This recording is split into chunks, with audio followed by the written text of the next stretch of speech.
Halo teman-teman semua, berjumpa kembali nih di Penvel Channel, channel pencinta novel. Kali ini kita akan melanjutkan kembali kisah novel yang berjudul Perempuan di Klinik Bersalin. Menceritakan seorang perempuan yang terjebak di sebuah klinik bersalin berhantu.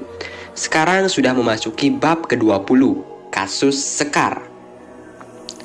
Sejak ayah meninggal setengah tahun yang lalu, aku yang langsung menggantikan posisi beliau menjadi seorang lurah di desa Alang-Alang. Sebab semua masyarakat di desa ini menginginkan agar aku saja yang menggantikan ayah. Tak perlu lagi diadakan pemilihan kepala desa.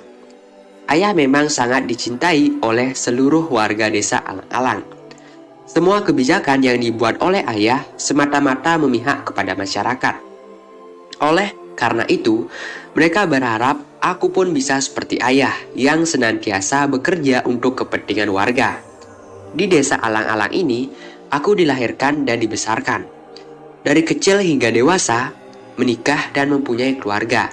Aku tak pernah berpindah tempat tinggal. Hanya ketika kuliah saja selama 4 tahun aku indekos di dekat kampus. Itu pun 1 minggu sekali aku selalu pulang ke rumah. Entahlah kenapa aku begitu sangat mencintai desa kelahiranku ini. Aku menikah dengan seorang gadis dari seberang yang sangat aku cintai. Teman satu kampus bernama Arum. Dari hasil perkawinan kami, lahirlah seorang anak perempuan yang kami beri nama Sekarsari. Lengkaplah sudah kebahagiaan kami sebagai keluarga kecil. Sekar tumbuh menjadi anak yang sehat, cantik, pintar, dan lucu. Aku dan Harum sangat menyayanginya. Tapi kebahagiaan yang kami rasakan tak berlangsung lama. Ketika Sekar berusia 5 tahun, istriku Harum meninggal dunia. 1 bulan setelah kepergian ibuku, neneknya Sekar. Sejak saat itu, aku sendiri yang mengasuh dan membesarkan Sekar, dibantu oleh Bitum, asisten rumah tangga yang bekerja di rumah sejak aku masih kecil dulu. Sekar tumbuh menjadi gadis yang lincah dan periang. Aku sengaja tidak mencari ibu pengganti untuk Sekar. Selain karena aku masih sangat mencintai mendiang Arum, istriku, pekerjaanku di kantor sebagai lurah juga menuntut perhatian ekstra. Sebagai seorang kepala desa, diri ini mempunyai keinginan meneruskan semua kebijakan yang dibuat oleh mendiang ayah untuk memajukan desa kelahiranku, memakmurkan semua warga desa, dan mensejahterakan seluruh warga di wilayah kerjaku. Banyak orang yang bilang kalau aku gila kerja. Mungkin saja anggapan mereka itu benar, sebab aku memang terlalu mencintai pekerjaanku sebagai lurah di desa Alang-Alang. Bahkan aku seringkali menomor duakan Sekar, putri sematawayang kami, saat aku harus memilih antara pekerjaan atau anak. Ketika Sekar sudah SMA, aku sering mendapatkan laporan dari Bitum kalau Sekar sering terlambat pulang. Bahkan beberapa kali dia pulang larut malam. Tapi aku tak menanggapi laporan Bitum itu dengan serius. Mungkin Sekar memang sedang butuh liburan bersama kawan-kawannya, begitu pikirku. "Pak, ada waktu nggak? Sekar ingin cerita," tanya Sekar suatu hari. Dia memandangku dengan penuh harap. Saat itu aku tengah sibuk dengan pekerjaan kantor. Aku melihat Sekar sekilas, lalu kembali melanjutkan pekerjaan. "Ada yang ingin Sekar katakan, Pak," ucapnya lagi. Dia kemudian duduk di depan meja komputerku. "Sekar, kamu bisa lihat kan kalau Bapak sedang sibuk sekarang. Lain kali saja ya ceritanya," jawabku tetap tanpa menoleh ke arahnya. Sekar diam. Dia lalu beranjak dari tempat duduk dan berlalu dari hadapanku. Tak lama kemudian terdengar pintu ruang kerjaku ditutup oleh Sekar. Dan aku kembali melanjutkan pekerjaan. Sejak saat itu, tak pernah lagi Sekar mau berbicara padaku. Dia hanya mencium tanganku saat aku pulang dari kantor, kemudian masuk lagi ke kamarnya. Tak pernah lagi Sekar mau makan bersamaku. Aku menanyakan pada Bitum, kenapa Sekar seperti itu. Tapi Bitum hanya menggelengkan kepala, tanda dia juga tidak tahu.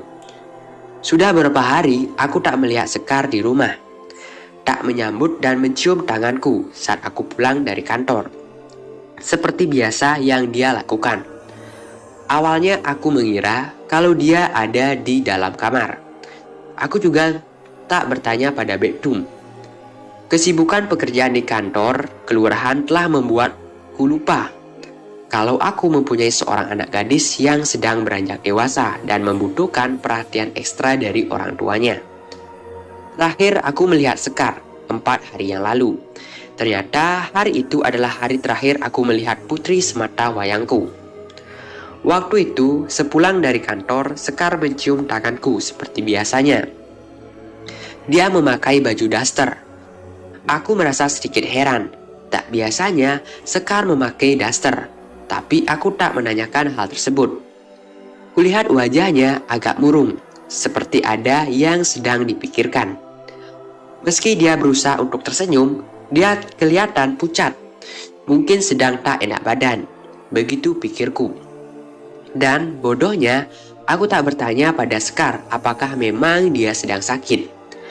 Setelah itu, Sekar kemudian masuk lagi ke dalam kamarnya. "Sekar kemana ya, Bi?" tanyaku pada Bektum. Setelah selama 4 hari aku tak melihatnya, tak mencium tanganku setiap aku pulang kerja seperti biasa. "Bibi juga nggak tahu, Pak. Sudah 4 hari ini Non Sekar nggak pulang," jawab Bektum, membuatku tiba-tiba merasa khawatir. Aku yang biasanya tak perhatian pada Sekar, entah kenapa saat itu begitu merasa takut kehilangan. Dan yang membuat aku bertambah khawatir, aku tidak tahu siapa saja teman Sekar yang bisa dihubungi. Bektum juga tidak tahu ketika aku bertanya padanya. Hari itu sampai menjelang pagi, aku dan Bektum menunggu Sekar pulang. Aku betul-betul merasa cemas akan keadaan dirinya. Tapi Sekar tidak juga pulang. Aku lantas menghubungi pihak sekolah. Mereka bilang Sekar sudah 5 hari tidak masuk sekolah. Dia berkirim surat dengan mengatakan kalau dirinya sedang sakit. Baru sekali itu aku merasa sangat bersalah pada Sekar. Aku menyesal sekali dengan sikap yang selama ini tak begitu memperhatikannya. Padahal bukan sekali dua Sekar minta sedikit waktuku untuk mendengarkan ceritanya. Dia hanya sekedar ingin menyampaikan sesuatu yang mungkin dia tak bisa memikirkannya sendiri. Dia ingin berbagi denganku sebagai orang yang dianggapnya bisa membantunya memecahkan masalah yang sedang dihadapi. Tapi Sekar harus menelan rasa kecewa, sebab aku malah tak peduli padanya. Aku benar-benar merasa sangat bersalah telah mengabaikan kepentingan Sekar, anak perempuanku satu-satunya. Kecemasan dan kekhawatiranku tentang Sekar terjawab hari itu setelah 5 hari aku tak melihatnya. Beberapa orang warga desa alang-alang membawa Sekar ke rumahku dalam keadaan sudah tidak bernyawa lagi. Pakaian yang dia kenakan penuh dengan darah. Warga desa menemukan Sekar tergeletak di sekitar lokasi perkebunan singkong. Tentu saja aku sangat terkejut menerima kenyataan itu. Anak gadisku yang hilang selama 5 hari ditemukan sudah menjadi mayat. Seketika tubuh ini menjadi lunglai tak berdaya. Aku menangis di sisi jenazah putri semata wayangku itu. Tapi tunggu dulu, aku melihat ada hal yang aneh dengan kematian Sekar. Kenapa mayat Sekar ditemukan warga di lokasi perkebunan singkong? Apa yang sebenarnya sudah dia lakukan di sana sebelum meninggal? Dengan siapa dia di perkebunan singkong itu? Bermacam pertanyaan singgah di kepala. Aku melihat sekujur tubuh Sekar masih ada darah segar yang mengalir dari balik bajunya, tepatnya di kedua kakinya bagian atas. Semula aku mengira Sekar telah dibunuh oleh seseorang.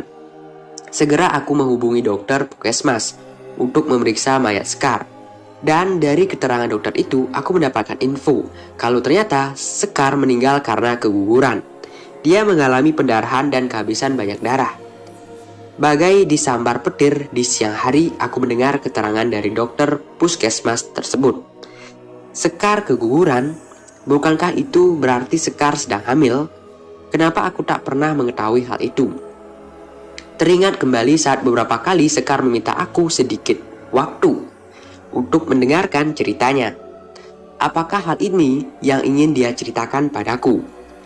Aku menangis sambil memeluk erat tubuh Sekar yang sudah menjadi mayat. Kini hanya tinggal penyesalan besar yang aku rasakan.